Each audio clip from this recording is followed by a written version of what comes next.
Colombia decide 2026. En este momento faltan.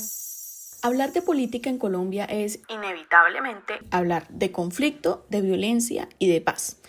No porque seamos un país condenado a la violencia, sino más bien porque como sociedad hemos tenido que aprender muchas veces, como dicen por ahí, a los totazos, de forma dolorosa, a gestionar nuestros propios conflictos.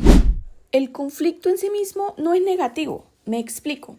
Surge porque vivimos en una sociedad con diferentes personas, porque pensamos distinto, porque tenemos diferentes intereses, porque nos gustan cosas distintas.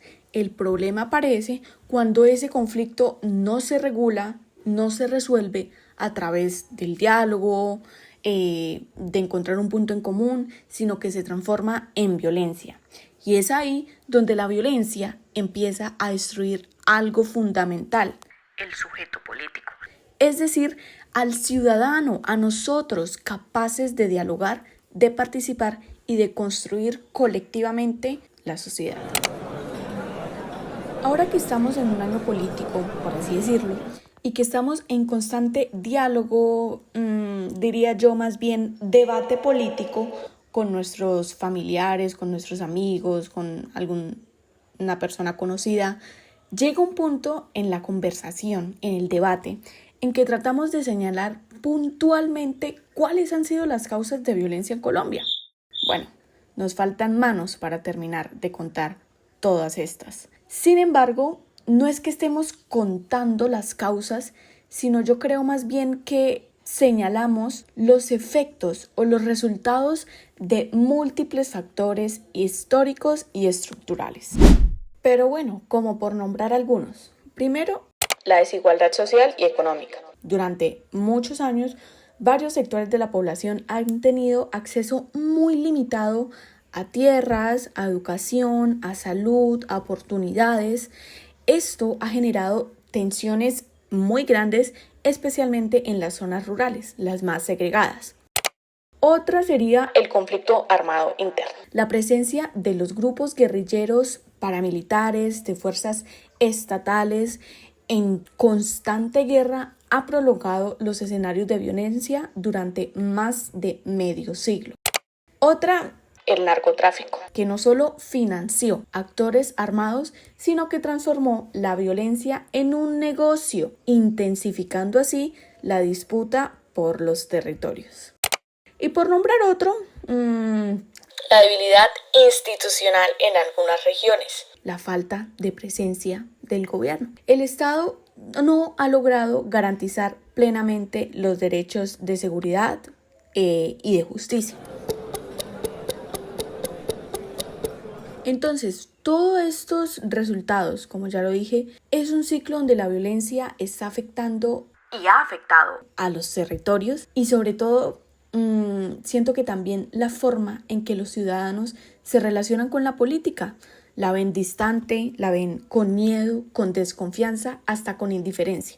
Muchos ciudadanos se abstienen de votar, de participar activamente en algún ámbito político porque sencillamente no creen en esto. Entonces, esto rompe también, relacionado con el podcast anterior, las dimensiones de la ciudadanía.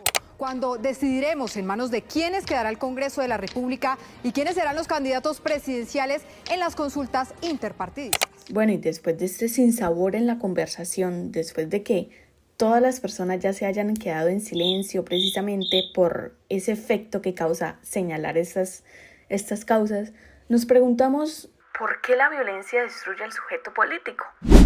Bueno, yo les tengo la respuesta. Porque cuando la violencia se normaliza, el diálogo desaparece. Cuando el miedo domina en una sociedad, la participación se reduce. Y cuando la desconfianza crece, la democracia se debilita. Punto. Pero bueno, cambiando un poco la conversación, a pesar de este desesperanzador panorama, pues hay que reconocer que Colombia también ha construido varias formas de paz. Hay que aceptar que no es una paz perfecta, sino lo que algunos autores e intelectuales llaman las paces imperfectas.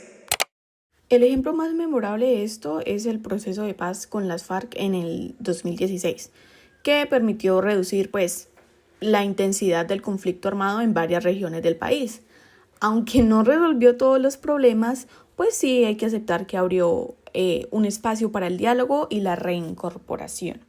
Pero vayámonos a lo más cotidiano. Ejemplos cuando las comunidades resuelven conflictos a través del diálogo. Cuando los líderes sociales promueven la convivencia, promueven proyectos que precisamente van a fortalecer estas regiones. También los espacios de participación ciudadana y una importante que me parece, los procesos de memoria y reconciliación. Estas formas de paz positiva, digámoslo así, no solo buscan la ausencia de violencia, sino más bien la construcción de justicia, de inclusión y de bienestar.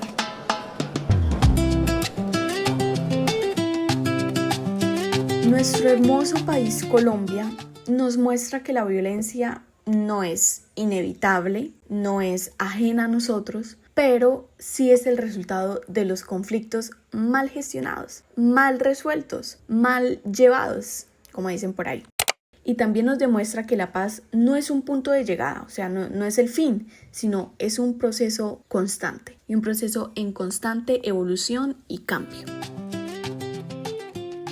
Construir paz implica reconocer las diferencias, fortalecer las instituciones y sobre todo recuperar al sujeto político, ese ciudadano capaz de escuchar, de dialogar, de ponerse un poco en los zapatos del otro y sobre todo participar sin miedo. Qué rico sería uno participar en ámbitos políticos sin ese miedo constante a que me van a eliminar.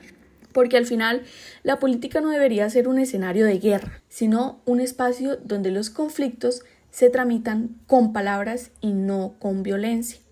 Y tal vez la pregunta más importante no es cómo terminó la violencia en el pasado, sino cómo estamos eligiendo resolver nuestros conflictos hoy. ¿Con violencia? ¿Con diálogo? ¿Con algún acuerdo? Se las dejo. Me lo escriben en los comentarios. Esto fue Talking with Silvia y nos vemos en el próximo episodio.